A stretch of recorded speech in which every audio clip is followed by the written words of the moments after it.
everybody. Can you hear me okay? Yep. All right. I'm so glad you're here. We are going to go ahead and get started. We'll probably have a few other folks join us, but we're going to go ahead and get started. My name is Mary Brown. I'm known as the Boundaries Coach. It's good to see some of you are familiar and some of you are new to me. It's good to see all of you. Thank you so much for coming. Today, we're going to be talking about better boundaries for better relationships. Everybody in the right spot? Yes. Awesome. So today, this is a 1-hour workshop. This is how it's going to go. I will do a quick introduction. We're going to have some discussions around boundaries, what they are, what they're not, why we need them, kind of 3 principles to boundaries, 4 pillars to loving boundaries. And I do have an offer at the end, the very end. I'll say the last 5 minutes, but don't have to worry about that until the very end. My intention here is to serve, to teach, and I want you all to kind of take a deep breath. Maybe one more deep breath. And get into a space where you're open to receiving some information and some inspiration and something that would be really helpful for you to learn today. Awesome. So I'll start with a little bit more of an introduction. I did email out a worksheet. If you got it and you like to follow along worksheets, that's great. If you did not get it, or you're not the kind of person who likes to follow along worksheets, that's totally okay.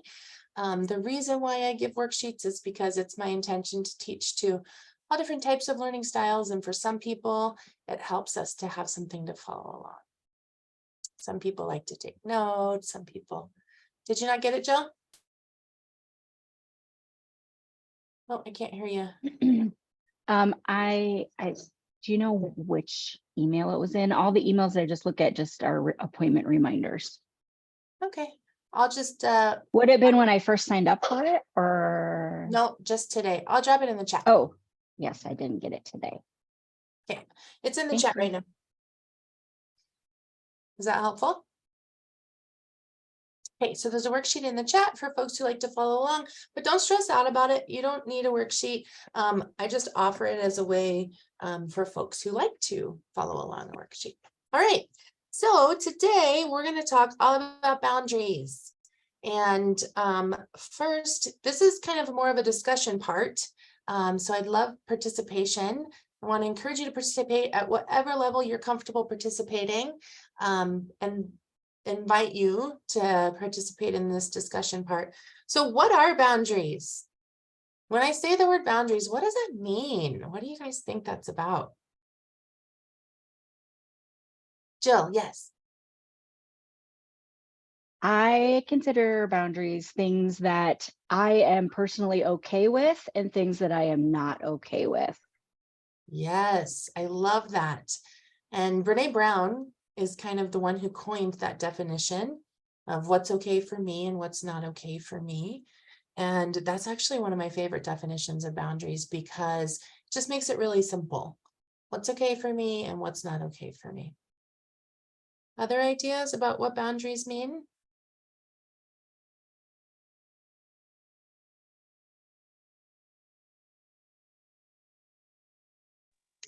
There was another Brene Brown quote that was something like, the space at which I can love you and still love me, or something like that. And I think that that's important when it comes to interpersonal relationships and protecting what I need as much as I advocate for what my loved ones need. Yes, yes. I think that might actually be a quote by Prentice Himhill, and he said, boundaries are the space in which I can love you and me simultaneously. Yeah, exactly. Brene definitely quoted it. That's where I heard it. But yeah, thank you for the source. I appreciate that. Yes, yes. So how we can show up with love for both ourselves and the people around us. is another way to think about that. I'll give you a little bit of an academic definition as well.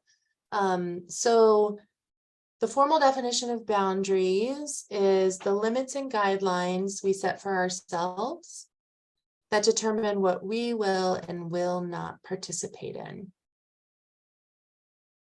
You want me to say that again? Yes? Okay. The limits and guidelines we set for ourselves that determine what we will and will not participate in.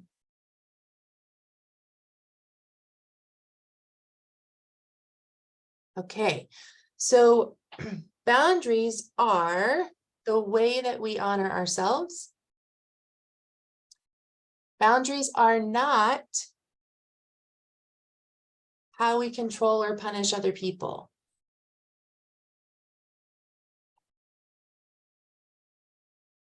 Which means my boundaries are for me.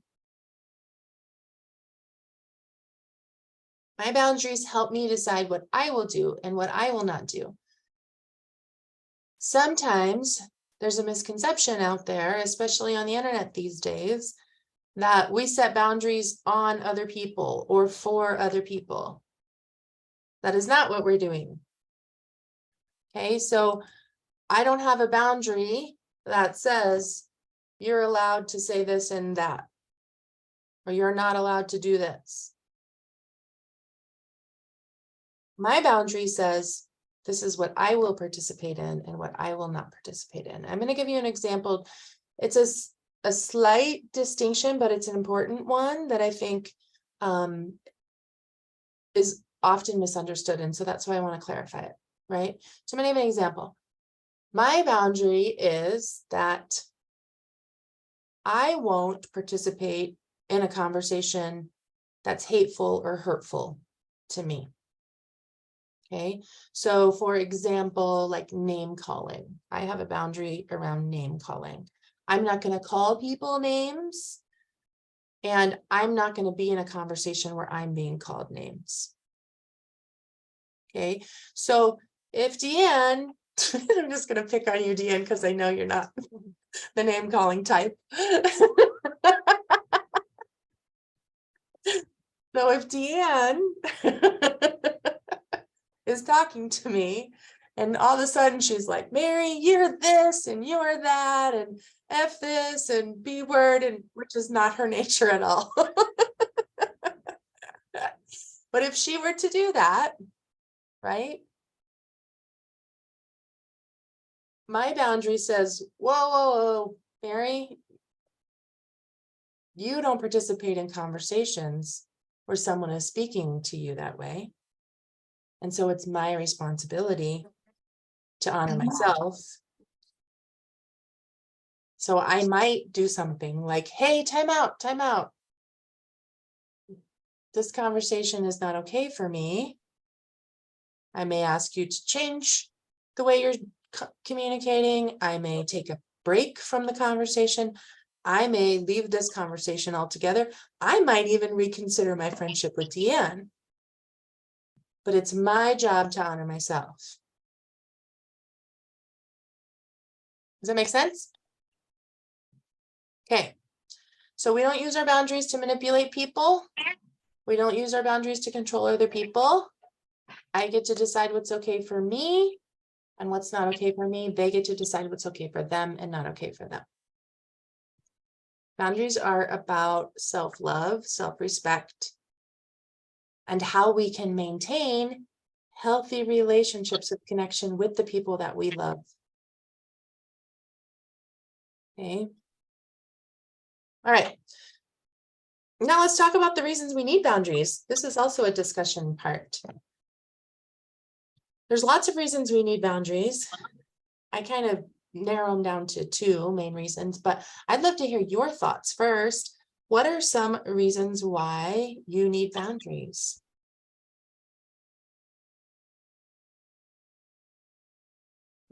One of the things I need to learn is to say no. Why do you want to learn to say no?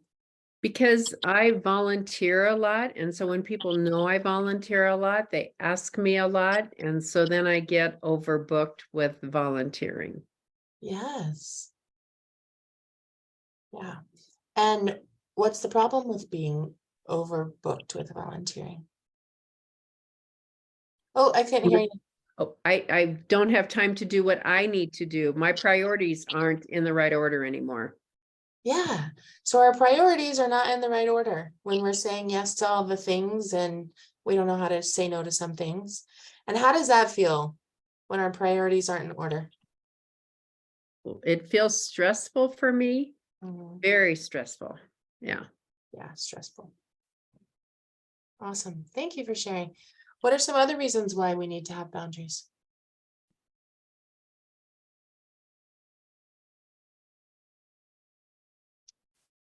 Yeah, Yes. Becky. For me, I think a big part, like you mentioned before, the self-love and self-worth. Because I've have a pattern of letting people step all over me, which kind of goes into what Dan mentioned about maxing out my capacity, and I just do everything for everybody, and I forget to self-care. Mhm. That's what I need to work on. Yeah. Because it feels terrible. Eventually, right? It feels like we're not being respected.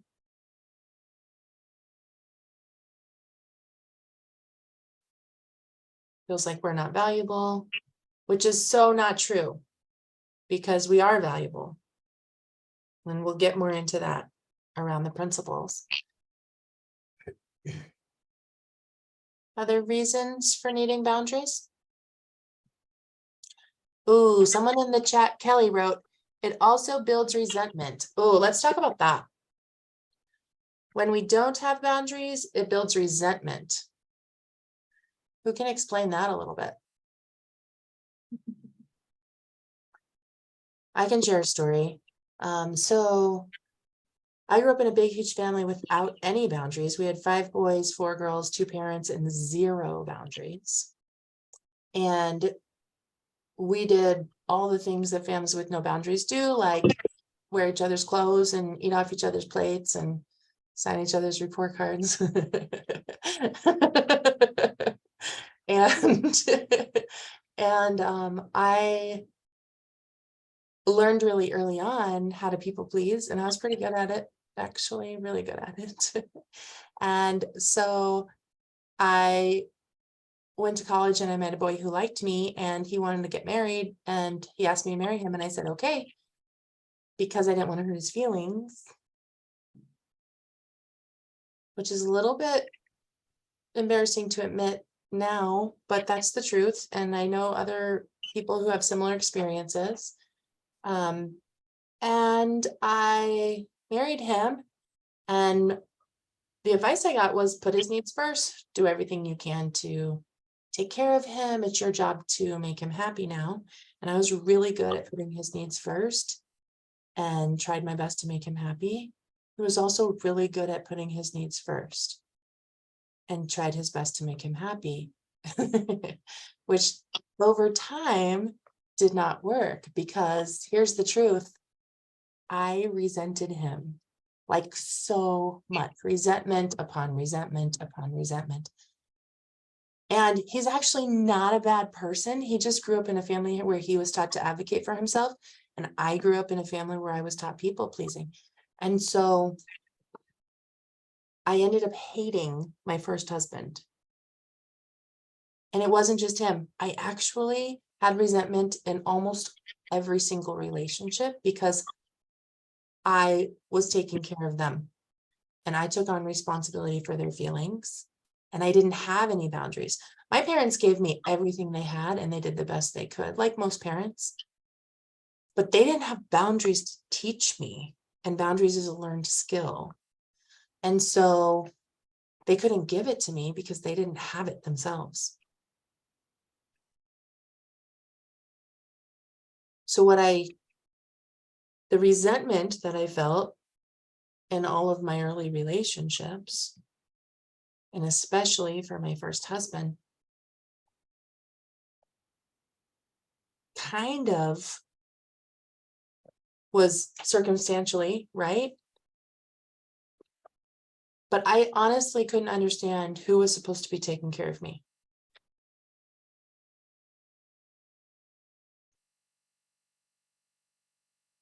And I ended up feeling resentment even for good people, even for people I loved, because I didn't have any boundaries. Can anybody relate? Yeah.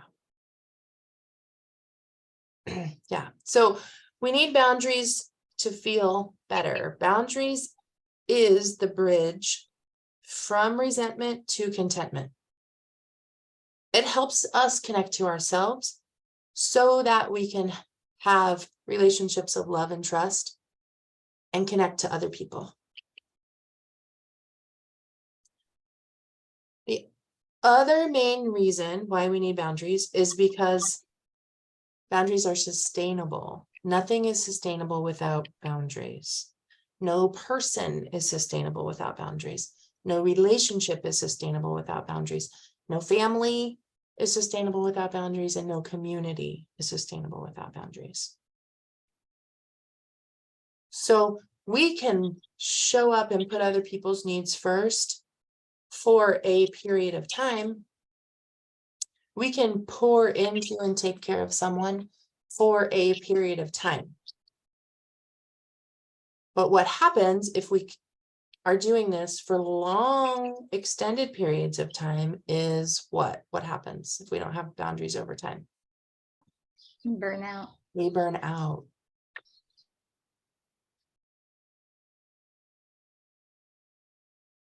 Yeah. We end up losing relationships that could have been healthy for us if we don't have boundaries.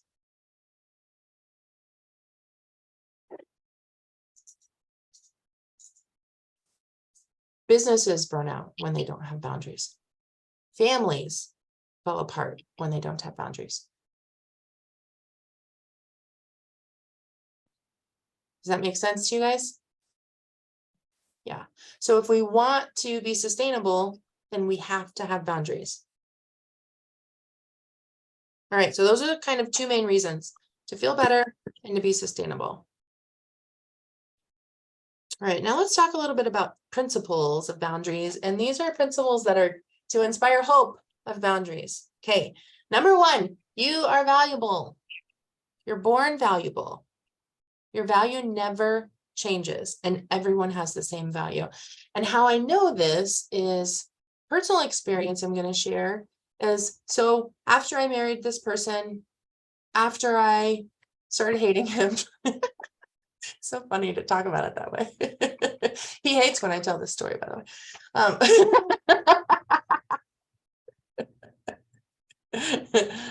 But after I get married and I hate my husband, we have a baby together. Right? He wanted to have a baby. I thought that's what I was supposed to do. We have a baby together. You guys ever been around a new baby? There's this like sweet, precious spirit that comes with kind of newborn life. When I had my first son, I remember thinking, oh my gosh, I got the best one. Anybody else ever think you got the best one?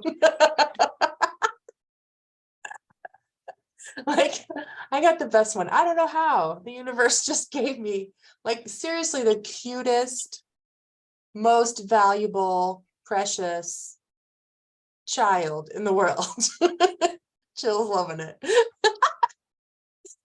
I'm so sure I got the best one, right? And I thought I had the best one for sure. But the reality is other people also thought they had the best one, right? And so the first couple of days in the hospital, I remember thinking, like, this kid was born valuable. He was just born valuable.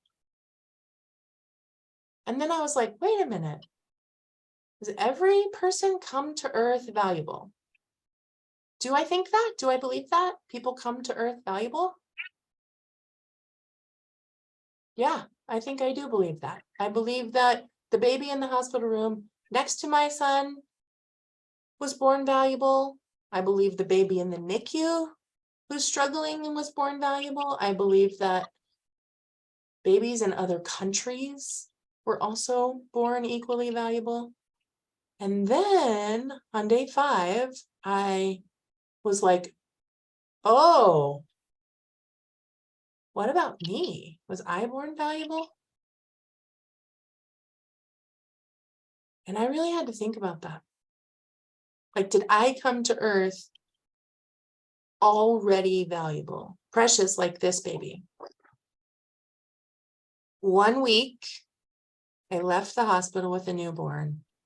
I had decided that I was born valuable.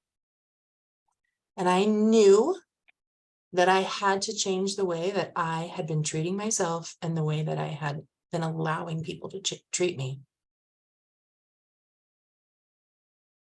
And friends, I wish I could tell you that that was an easy shift and I just started having boundary skills right away. But that's not the way the world works. Because I didn't even know what I liked or wanted at that point.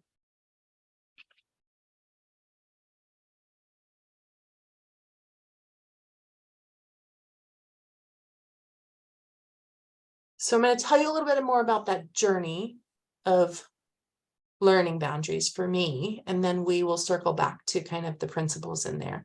So first, I had to figure out, what do I like? What do I need? What do I want to happen? What is okay for me and what's not okay for me? And that took some time of really getting to know myself and clarifying what my boundaries were. Okay. The next thing I had to do was figure out how to talk about it, because I went from like a submissive child to a defiant teenager.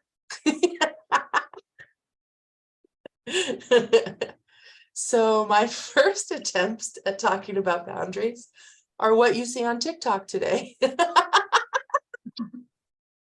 Anybody ever seen people on TikTok talking about boundaries? Oh man, they're so funny. They were like, that's what I did. I was like, you can't ever do that again or I'm out. Like, and you're not allowed to say that to me, right? Because I didn't have the skills to communicate it. I didn't have any language around it besides defiant teenager mode. So then I had to learn how to talk about it, right? I had to learn how to say, like, listen, I'm willing to have a kind and respectful relationship with you. I am not okay with name calling. So if you call me another mean name, I'm going to take some space and nurture myself until I can show up in this relationship in a healthy way. And if that continues to happen over time, then I might have to end our relationship.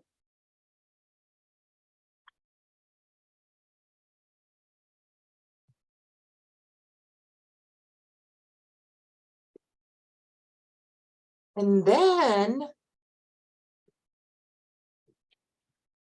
I did essentially end that marriage because of name calling was the final straw. And then I was a single mom with 2 little kids, and I was a social work manager because I was so good at taking care of people. I was a social work manager. And then I really had to learn about self-care, because I set the boundaries, I communicated lots of boundaries, and I had to follow through with real self-care. Not, I can't handle my life and so I'm going to go out and party on the weekend kind of self-care. Not, I had a stressful day, so I'm going to watch Netflix for 5 hours kind of self-care. Real self-care that connected me to myself and connected me to people that I love and trust and connected me to a higher power and a higher purpose and something bigger than myself. What would be an example, if you don't mind me asking? Self-care? I do all the binging of the Netflix. Yeah, so here's a side lesson in self-care. I mean, it's a whole nother workshop, but let me just give you the summary real quick. What counts for self-care is anything that connects you. The purpose of self-care is to connect with yourself. Okay, so we do self-care because we are valuable. We're born valuable, and we take care of things that we value.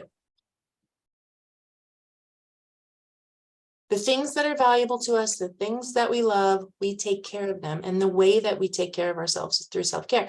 So what counts for self-care is anything that helps you to feel connected. So there's 3 areas. One is connection to self, and that's connection to your body, your thoughts, your feelings, your spirit, your creativity. And there's a variety of things that might be for you. And I invite you just to, if you know what that is, then let's have a plan to do it. If you don't know what that is, give it a try. Like if I go for a walk, do I feel more connected to my body? Do I feel more connected to my spirit? If I journal, do I feel more connected to my thoughts and my feelings? If I create something, maybe I create music or art, or do I feel more connected to my brain and myself? So you got to kind of just try it out and figure out. The result is more connection. Okay. And then connecting to people you love and trust, which may or may not be your partner. It may or may not be your family. It may or may not be the people you live with. All of that is okay. But connecting to people that you have a reciprocal relationship with, not just people you're showing up and serving or taking care of, people you have a reciprocal relationship with. So I encourage especially women to have what I call a village, a tribe, right? I like to keep a tribe of 5. That's what I call them, tribe of 5. They're like the village people. I got like an Indian, a policeman, right? Like as women, we need a community. I believe in the connection and community of women. And then something bigger than yourself.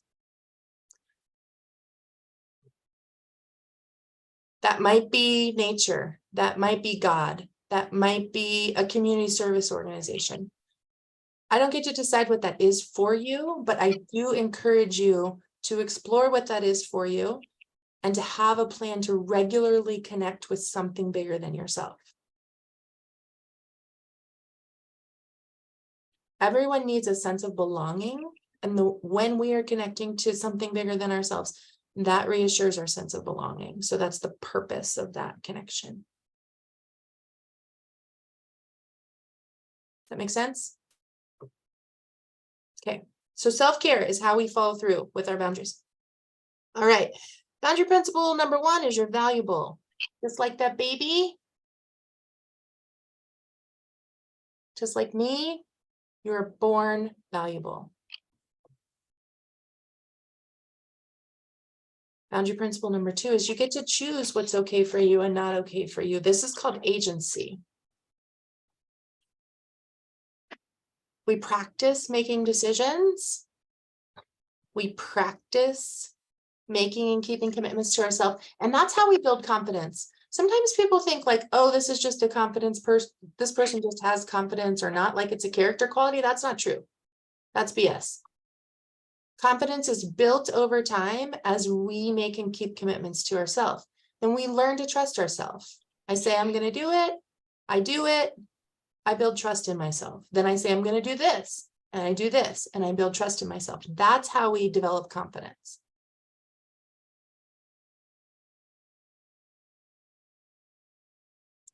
Number 3, boundaries are a learned skill. You guys, this is really good news. Boundaries are not just something you have or you don't have. Boundaries are something that you learn. Some of us learned it in our families and some of us didn't, and that's okay. Some of us learned it as young adults, and some of us didn't, and that's okay. Wherever you're at on your journey to learning boundaries is totally okay. Because you can learn it. It's a skill. So this is hopeful that it's possible that boundaries is a skill you can learn. Okay? All right, so let's talk a little bit about how we do it. There are 4 pillars of learning boundaries. The first one is we build a foundation of self-esteem. We do this by understanding our self-worth, by building self-confidence, by making and keeping commitments to ourselves, by being intentional, setting goals and reaching our goals, by learning how to make sound decisions, and choosing our thoughts and our mindset.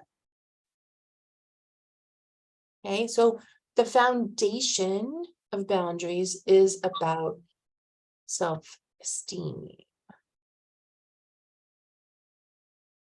Okay. Then once we've got that foundation and we're feeling like, okay, I am valuable enough to set some boundaries, then we decide what boundaries we want to set. So deciding boundaries is the second pillar. And we learn to make decisions from a place of love for myself and for you. Sometimes people think we have to decide like what's best for me versus what's best for you. No, you don't have to decide that. It's not that hard. Most of the time, I can make a decision that shows up with love for me and the people around me.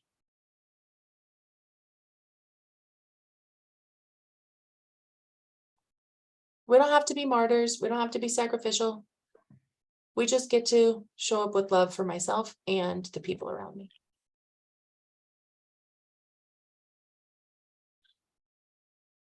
So we decide what's okay for me and what's not okay for me in the following areas.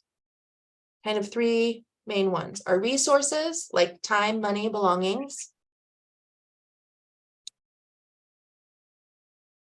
Our personal relationships, which we're going to dive into some personal relationships here in a few minutes.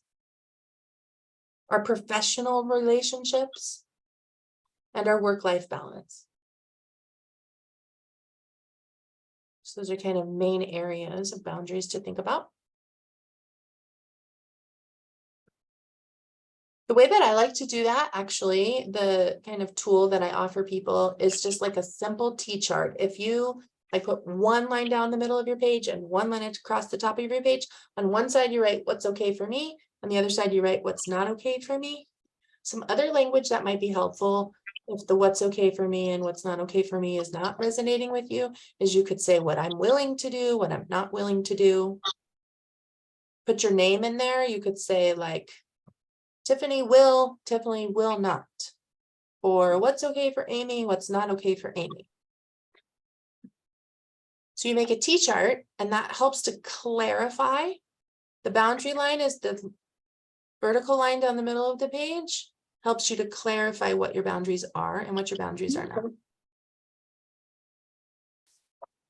Okay. All right, the third pillar is communicating our boundaries. So we got to learn easy ways to have some hard conversations, ladies. Clear is kind. This is Brene Brown as well. Clear is kind. The clearer you are, the kinder you are. So 1 word. Let's just take saying no. I know Deanne was saying she wants to learn how to say no. Okay, so I'm going to give you some tools on how to say no real quick. Listen up. This is the good stuff. You got a 1-word option. Guess what it is? No. Do you guys ever hear the slogan? When I was a kid, they had this slogan called "Just Say No," and it was like to keep kids off drugs. DARE, I think, was the program. You guys remember that? Yeah. So just say no. Like the DARE, right? Somebody offers you drugs, just say no. But no is a complete sentence. You guys have heard that before? No is a complete sentence. So no as a 1-word answer is totally available to you. Sometimes it doesn't feel great for us to just say no without kind of a softer response. And so I'm going to give you some other options. Because my guess is if you could just say no, you would have already just been saying no. Right. So I'm going to give you one sentence option. Do you guys know my favorite sentence? Who knows it? Anybody know it? Check this out.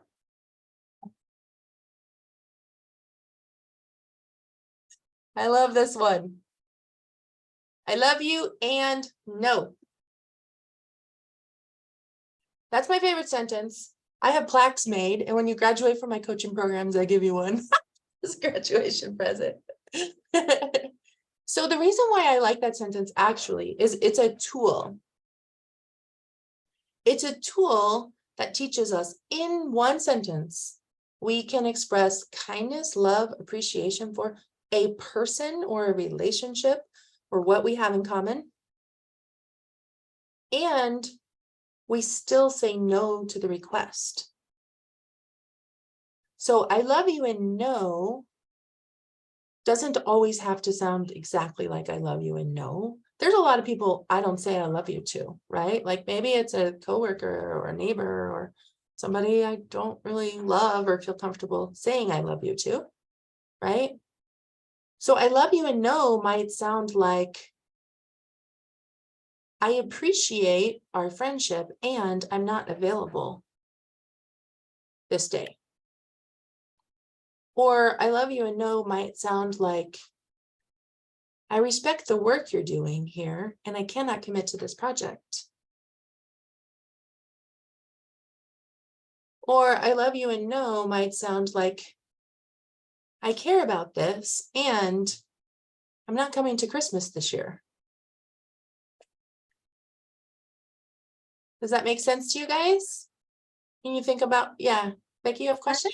Question, because I noticed you say and not but. Is that a conscious thing? Because someone pointed out to me a while ago. And so is that a conscious thing? Because it doesn't sound as like rejecting or negative when you say and versus but. Yeah, definitely. Okay. So I say and on purpose. Because when but is a conjunction that negates the first part of the sentence. And so it's really important to me that people understand I can have love, compassion for, appreciation for, respect for a person and still say no to the request. So someone asked me, like Deanne had an example of volunteering. Can you volunteer? Right? How would I love you and no maybe sound in that example? Who's got an idea?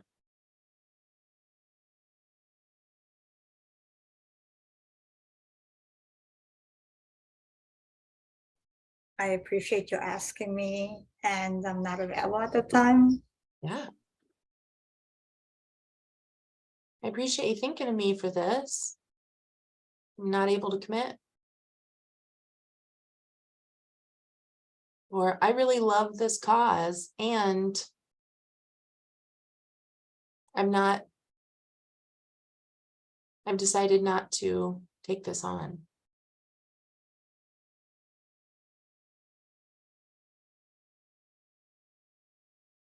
Okay. All right. You also have a one paragraph option, which is essentially start with love, kindness, appreciation. It's 3 to 5 sentences. The first sentence is love, kindness, appreciation. The second sentence is a very clear and concise boundary. And then you follow up with also love, kindness, and appreciation. So I'll just continue to use that example for the sake of time.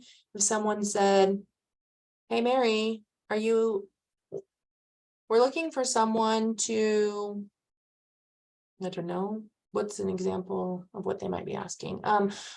We're looking for someone who can host a table at our fundraiser. That's something I heard recently.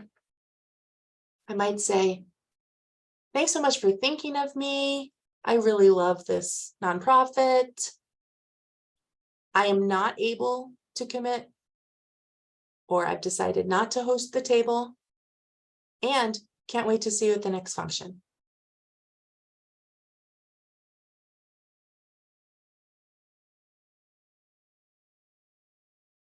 Okay.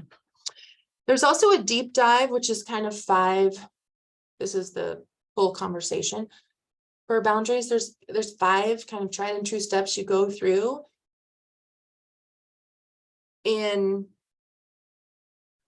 to set a boundary and have a full boundary conversation.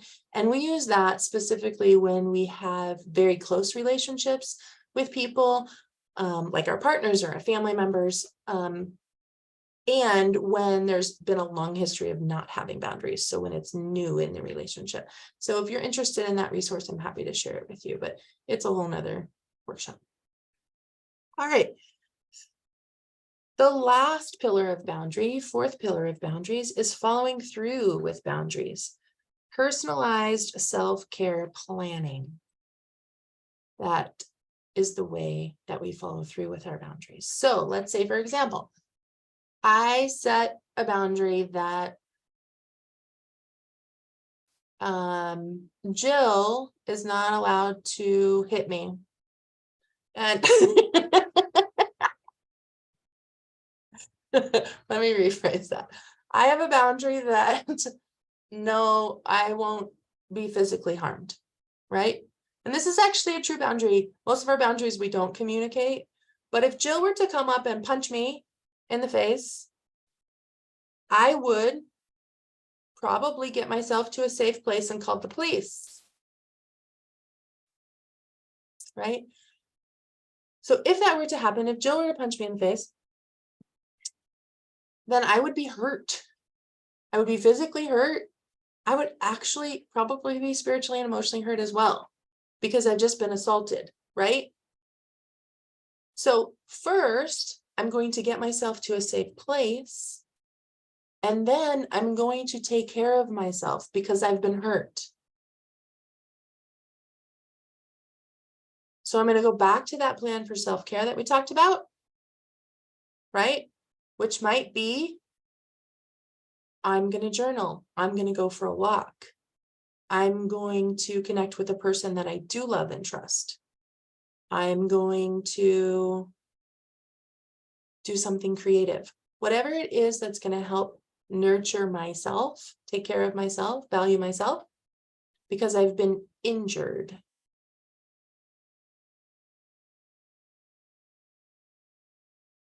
I'm not going to hit Jill back. I'm not going to talk trash about Jill, but I am going to make sure that she doesn't hit me again. So I probably am not going to hang out with Jill.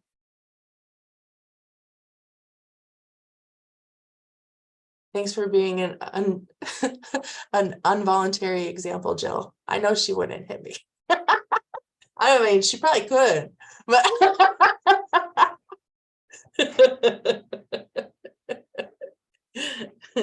okay. So the way we follow through with boundaries are we get ourselves to a safe place and we start practicing self-care. And we double down on our self-care when our boundaries are not being respected and honored. So for example, I usually spend an hour of self-care every day, right? Wake up in the morning, do some morning devotion, some exercise, take a break in the middle of the day, right? Maybe I have, I don't know, a phone call to a friend to connect in the evening. If my normal pattern is an hour of day of self-care, which is what I recommend for women, and someone calls me a mean name, someone, hurts me, someone, whatever, I got to double down. I need an extra hour of self-care because I'm valuable and because I need self-respect, because I need to honor me. Not because I'm punishing a person, but because I'm honoring myself. Does that make sense to you guys? All right, so let's talk about boundaries in relationships. How do boundaries help our relationships to be better? What are your thoughts around that? Yeah, Jill. I think it really sets the standard for clear communication in your relationships, that you're able to be honest with somebody else and expect that honesty back. And so you're starting on the right foot, I guess. Yes. Yeah, honesty, and honesty builds trust. Do we actually want people to be in a relationship with us if they don't have boundaries? I don't want people to not have boundaries in relationships with me, because you know what happens? Then they're building resentment for me.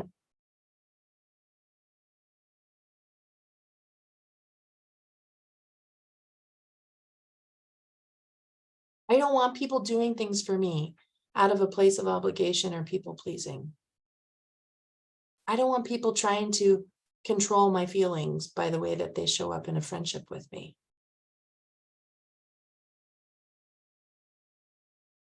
I want people to be honest and true and authentic and live within their values. I want people to take responsibility for their own needs. And I want to be able to choose to be a resource from a place of love, how and when I can for them.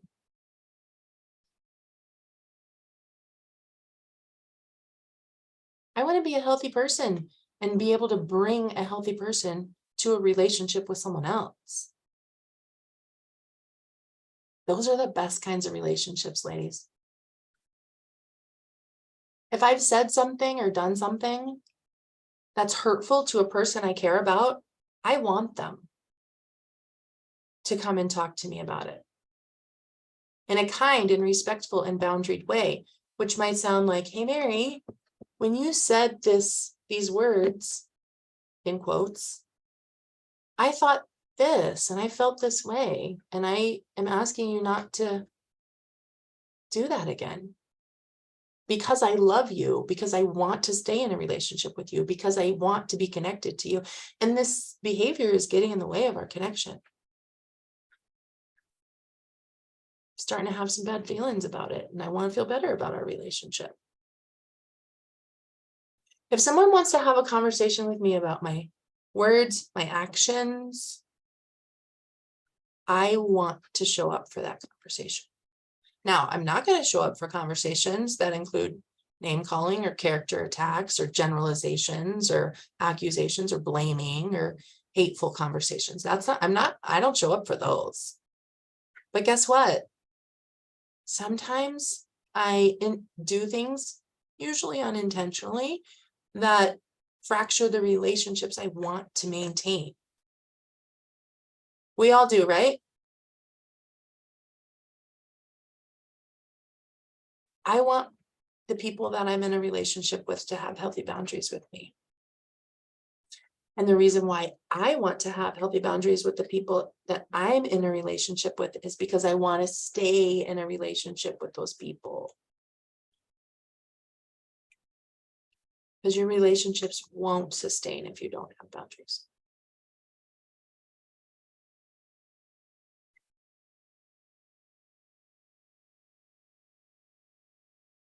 Okay, questions?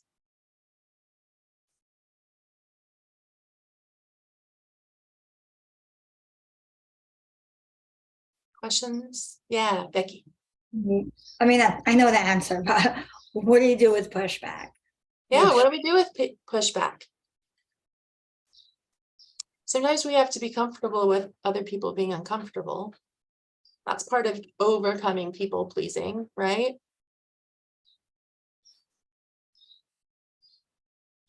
It's okay for people to feel uncomfortable, especially if they're doing something that's not in alignment with my values and is kind of a boundary violation. We don't rescue them from the feelings they have if they've misstepped.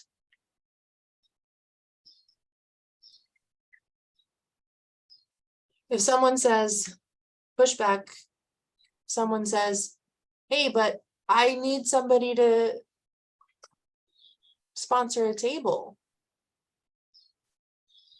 We have compassion for them. We just show up with so much love. Of course you need someone to sponsor a table. I'm really sorry I can't be that for you this time. I get it. I've organized those things before.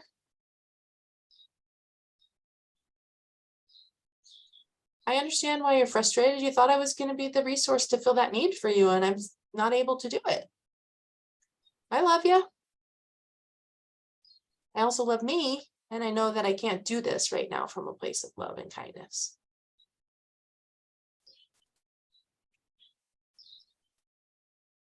Does that make sense?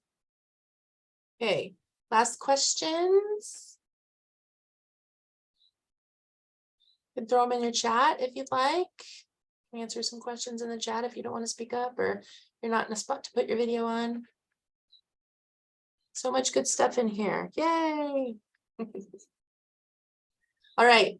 I do want to tell you about an upcoming program that I want to invite you to. And then I'd love to hear your takeaway from today. So I have a new offering that I'm really excited about, and it is a community of women learning these boundary skills together. It's called Boundaries for Peace. It is the lowest price offering I have ever had, just to be really open. And it is a weekly coaching call or recording of a coaching call if you're not able to make it live. And we go through all of these pillars of boundaries. So the first week of the month, we work on building self-esteem and setting that foundation. The second week of the month, we learn how to decide our boundaries in all the different areas. The third week of the month, we practice communicating, easy ways of having hard conversations. And the fourth week of the month, we practice following through with self-care. It's a supportive community that I lead, and you're invited to attend. So I will, the cost is only $49 a month, you guys, $4.95 a year. If you commit to $4.95 a year, by this time next year, next summer, you are going to know how to have boundary skills. And it's an ongoing support. And so it's really something that I'm excited to be able to offer. It is a membership community. So it does not include one-on-one time, which is how I'm able to offer it at such a low cost. So it does not include one-on-one time with me, but it does include just like this. This is a kind of a preview of what it would be like in there. Any questions about that? I put the link in the chat. If you're interested, you can go ahead and sign up. I would love to, we'll start next week. So I'd love to see you Tuesday and get started if you're ready to learn some boundary skills. If you got what you wanted and learned some things from our workshop today, then I'm certainly happy to have you. I am not a pushy salesperson, but I would love to have you in that community if you want to continue learning boundaries. So last, what I'd like to end with is kind of your takeaway. And if you're willing to share, I would love for you to share verbally and or put it in the chat. Like, what did you learn today? What has inspired you today? What's your next step? What's resonating with you? I just love to hear some takeaways. Either something you heard that's kind of a mindset shift for you that you want to practice and hang on to, or what your next step is. Yeah. So Jill, I appreciate your hand raised. What would you like to share? I really enjoyed this, and I enjoyed all of the, I don't know, you defined a lot of things for me. And it was really nice for me. I mean, I met you not that long ago, but you have such a calm, like very embodied presence about you. So for me, it was really like, it was refreshing and nice to hear your struggles, that you were not always this calm and collected and solid in yourself and your boundaries, that you did struggle with it as a people pleaser, which I think almost all women over the age of 30 for sure have struggled with people pleasing, because that's how we were taught in society to be. So it was really nice to hear your journey around that, and I appreciated it because it made me think about, like, yes, at what point was I able to make the change and make the shift to be more solid and confident in myself. So thank you very much. Awesome. I'm so glad you're here. Thank you. All right. Who else has a share? Something you learned today? Deanne, I see your hand. Yep, so I really liked your whole I love you and no. That was what I really needed to hear and not saying but. So I really, really will work on that when people ask me, because I've said, even this past week, I've said no to someone and she said, well, I know you're busy. And she said, but I'm not really asking you to do anything. I'm just asking you to think of someone. So she was asking me to do something. So she didn't hear my no. So yeah, that's what I'm really excited to practice. Thank you. Yeah, of course. I'm glad you're here. All right, we probably have time for a couple more shares. Anyone else? Yeah, for me, I like the idea of, I'm a list person, so I like the idea of making a T-chart. It's a very like visual, and like journaling I know is important. Specifically in the professional relationships and work-life boundaries, because I have a tendency to blur those lines very hard, and it's time to separate them. Yeah, awesome. If you are interested in work-life boundaries, I do have another offering called Boundaries and Calendars, and it's for busy working women. Okay. And that's just another invitation for you or for all of you. If you're interested, we meet together on Monday mornings at 10 a.m. Kelly's done it. Is Kelly still in here?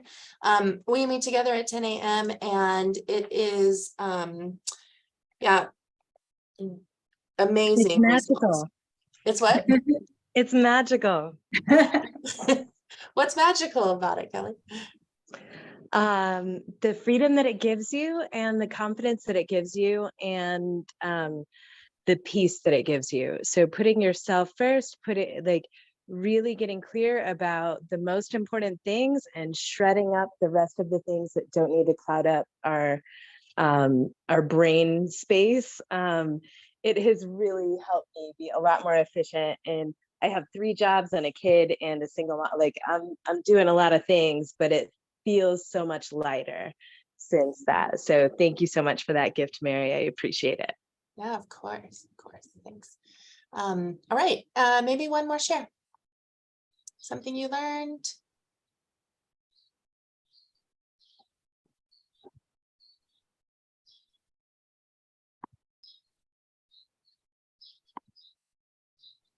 Okay, I'll read some shares from the chat then. You have to have boundaries with people you want to stay in a relationship with. That's what Rebecca said. Lena said, boundaries are important to have healthy relationships and are not scary. LOL. There are lots of positive aspects to boundaries that are beneficial to you and others. Yes. Amy said, thank you. It's okay for other people to be uncomfortable because boundaries are for me and for them. Awesome. Great. All right. Well, I will hang out for the next couple of minutes. If you have any other questions, I will also follow up with you all with a feedback survey. I would love for you to take 2 or 3 minutes to give me some feedback about how this workshop was. And if there's anything I can do to continue to support you, I would love to. And if you're interested in joining our community, I'd love to have you in there. Hey, Mary, can you clarify on your program coming up? Is it a weekly or a monthly meeting? Yeah, so there are weekly meetings. There. And if you're able, yep, there are weekly meetings and it's a community. So you attend as much as you are able to. But I will be in there every week. Thank you. Yeah. There are also recordings, so you can get the recordings if the time doesn't work for you, but it's going to be Tuesday mornings. Yeah. All right, friends, thank you so much. I appreciate you being here. I'm going to turn the recording off. Thank you, Mary.